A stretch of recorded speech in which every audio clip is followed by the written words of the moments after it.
One has returned and I couldn't be more thrilled. I've just finished catching up on the 2025 season opener, the Australian Grand Prix, which took place at the Albert Park circuit in Melbourne. It was undoubtedly an action-packed race, and I must apologize in advance if I failed to mention any notable events. One moment that stood out was seeing Anthony Hamilton offering words of encouragement to Isaac Hajjar, who unfortunately spun off during the formation lap. To me, this exemplifies the kindness and character of Mr. Hamilton, a person I would very much appreciate the opportunity to converse with for my YouTube channel.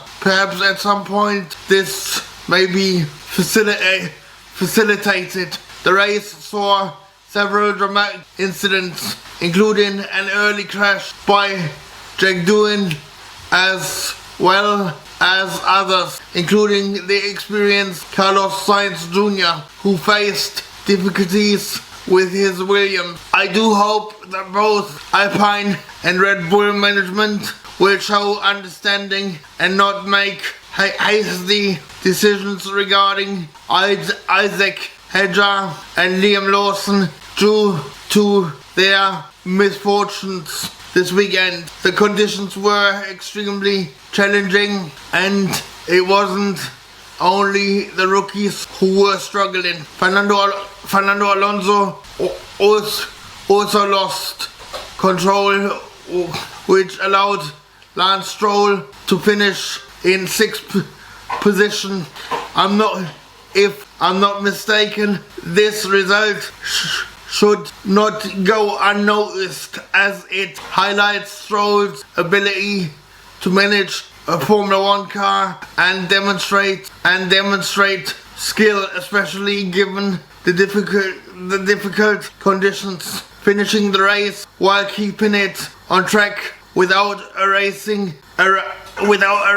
ending incident requires a considerable level of expertise. I must express my surprise that the race wasn't red flagged on several occasions, particularly when Fernando Alonso's car was being recovered, with marshals on the track and recovery vehicles present while the race was still live. I was taken aback by the lack of intervention. While I understand that red flagging a race can be frustrating for fans, there are certain circumstances where, in my humble opinion, a safety car alone is insufficient. I recall Carlos Sainz also going off under safety car conditions.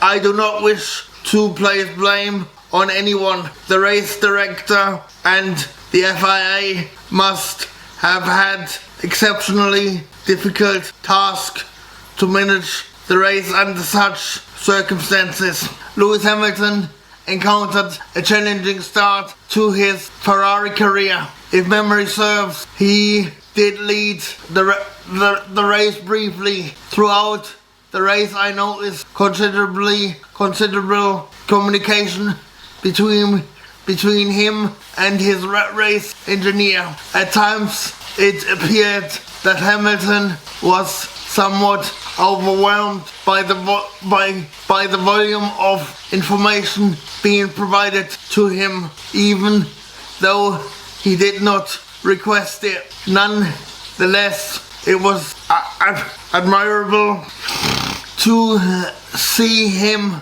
maintain his composure, as it is essential for both driver and engineer to build a solid relationship over time. I'm confident that by the time we reach the Chinese Grand Prix next week, we will see significant progress. However, I do believe Ferrari missed an opportunity to secure a podium for Hamilton by delaying the tire change. This is a learning experience for them, and I trust they will improve. I also sincerely hope that both Ferrari drivers will receive equal treatment, as I'm sure they will. On a personal note, I find it rather fitting to see Lewis Hamilton in a Ferrari. It already feels quite natural. By the way, if anyone from Ferrari or anyone connected to Ferrari is watching, or indeed anyone else for that matter, how might I acquire either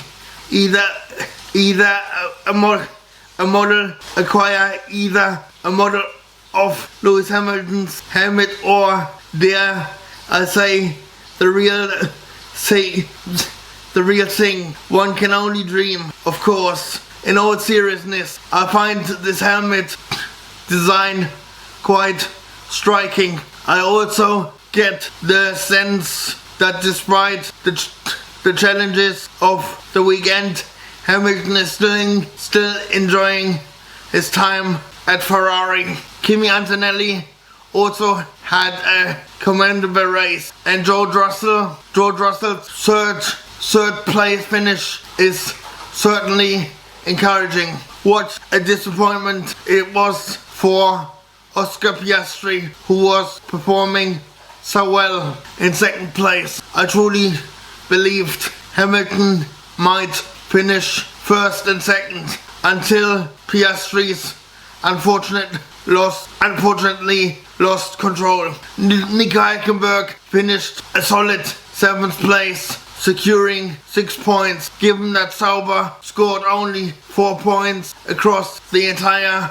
2024 season, excluding sprint races, this result is quite positive, especially considering the team's transitional year before they become the Audi Works team next season. While the race featured several non-finishes, it remains a valuable result for the team, particularly as points translate into prize money. As always, these are merely my thoughts on the Australian Grand Prix. If you enjoyed this video review, I would gratefully appreciate it if you could give it a thumbs up, leave a kind comment below, and subscribe to my channel if you haven't done so already. Your support helps me grow this channel and brings me one step closer to being noticed, something that would mean the world to me, as you will discover in the message at the end of this video. Should you wish to binge watch my content, feel free to explore playlists which are linked in the video description, displayed in the cards, or featured on the end screen. If you wish to support me further, please consider checking the links in the video description. Thank you once again for staying with me until the end of this video. I wish you a wonderful rest of your day, morning or evening, depending on your location in the world. See you soon.